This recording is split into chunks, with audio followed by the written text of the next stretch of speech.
Hi guys, welcome to dance hacks. This is Swaroop here और इस video में मैं आपको सिखाने वाला हूँ माइकल जैक्सन के कुछ फेमस फुटवर्क्स।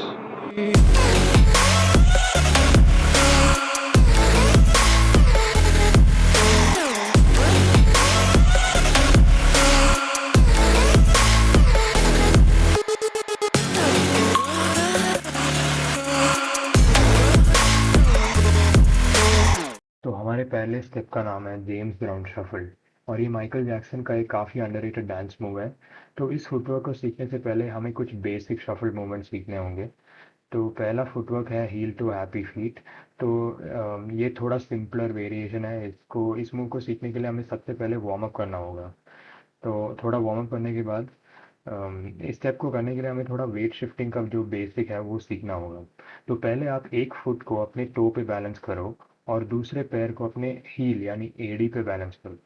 तो इसके बाद आपको क्या करना है, आपको ऐसे ऑल्टरनेटिवली स्विच करना होगा। तो अपने टो और हील के बीच में आपको ऐसे स्विचिंग करना होगा। और ये पहले परफॉर्म करना बहुत मुश्किल होगा, लेकिन विथ प्रैक्टिस आपको ये स्विचिंग अपने ब्रेन में ऑटोमेटिकली फील हो जाएगा और आप ये मूवमेंट आसानी से कर पाओगे। इसके बाद आपको अपने हील को ऐसे आउटवर्ड्स पे पॉइंट करना है, मतलब बिल्कुल आउटवर्ड्स। और उसके साथ जो दूसरा पैर है इसको टोज पे से खड़ा रख के सेम डायरेक्शन में टिल्ट करना है।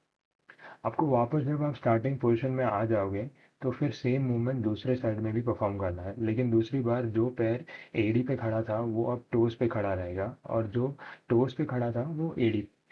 तो सिंपल टिप मैं यही दे सकता हूँ कि जिस डायरेक्शन में आपका पैर पॉइंट कर रहा है बिल्कुल ऐसे वो पैर हील पे बैलेंस होना चाहिए।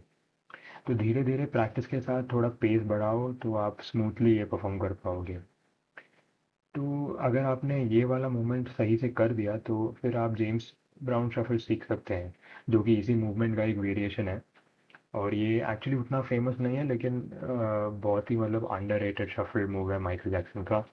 तो इसमें आपको करना क्या है, आपको पहले अपने जो मैं अपना राइट लेग का जो मूवमेंट है वो दिखाता हूँ। सबसे पहले राइट लेग को ऐसे टो पे बैलेंस करो ऐसे, और फिर उसे आउटवर्ड पॉइंट करो बिल्कुल ऐसे ही। और जब आप आउटवर्ड पॉइंट करोगे तो अपने हील पे बैलेंस करो।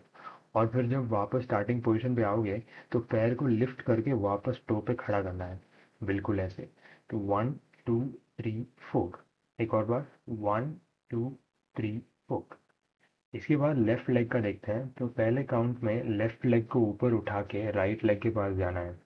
और फिर लेफ्ट लेग को जब टो पे ऐसे बैलेंस करोगे तो बिल्कुल ऐसा दिखेगा। इसके बाद जब वापस स्टार्टिंग पोजीशन पे जाओगे तो सिर्फ राइट लेग को उठाना है, जो भी ग्राउंड से उठाना है वो सिर्फ राइट लेग को उठाना है। फिर ऐसे धीरे धीरे पेस बढ़ाओ और फिर हो जाएगा। तो नेक्स्ट मूव जो है वो आप सब जानते ही हैं, the moon walk, most famous dance move of Michael Jackson. तो इसे सीखने के लिए आपको सबसे पहले एक वेट शिफ्टिंग का एक टेक्निक प्रैक्टिस करना होगा, बिल्कुल ऐसे अपने टोज पर।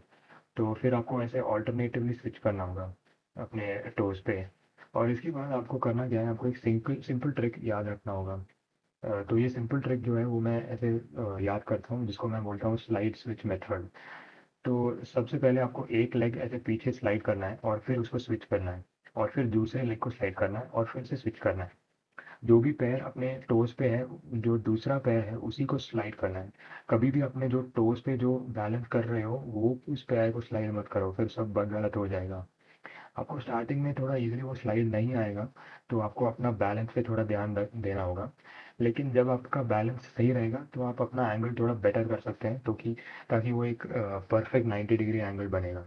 और ये जो 90 डिग्री एंगल है ये अपनी शू की क्वालिटी पे भी डिपेंड करता है। और उसके साथ साथ आपको जो प्रैक्टिस है उस पे भी डिपेंड करता है। तो यार, तो अगला स्टेप है टो स्टैंड, और ये भी बहुत फेमस स्टैंड मूव है। लेकिन इसे करने के लिए आपको सबसे पहले मून वॉक वाला same weight shifting technique use करना है। उसके बाद आपको एक पैर को ऐसे टो पे पूरा बैलेंस करके दूसरे पैर को जितना हो सके उतना एलिवेट करना है। और सिर्फ उतना एलिवेट करना है जितना आप उसे होल्ड कर पाओगे, बिल्कुल ऐसे। इसके लिए मैं एक ही टिप दे सकता हूँ कि आप अपने जब आप टो स्टैंड कर रहे हो तो आप अपने नीज को जितना हो सके उतना फॉरवर्ड ऐसे पुश कर। और उसके साथ आप अपना अपर बॉडी जो है वो थोड़ा पीछे की तरफ मतलब पॉइंट करो। तो इससे क्या हो जाएगा कि आपका जो सेंटर ऑफ मास है वो ऐसे परफेक्टली अलाइन करेगा, जैसे आपका टोज खड़ा है ना उसी लाइन पे आपका सेंटर ऑफ मास आएगा। अगर ऐसा हो जाएगा तो आपको वो बैलेंस करने में उतना दिक्कत नहीं होगा। तो ये थोड़ा प्रैक्टिस करो और फिर इसी के साथ आप एक स्पिन ऐड कर सकते हैं तो ताकि वो बहुत अच्छा दिखेगा। और उसके साथ आप क्या कर सकते हैं, आप थोड़ा जंपिंग ऐड कर सकते हैं, एक स्मॉल जंप ऐड कर सकते हैं जिससे आपको वो मोमेंटम मिलेगा बैलेंस करने के लिए। और फिर थोड़ा और प्रैक्टिस करो और उसी के साथ हो जाएगा। तो thank you guys for watching, I really appreciate कि आपने वीडियो देखा। अगर आपने पूरा वीडियो देखा तो आप प्लीज़ लाइक कीजिए, कमेंट कीजिए कि और क्या क्या ट्यूटोरियल्स चाहिए आपको। See you in the next one, until then good bye.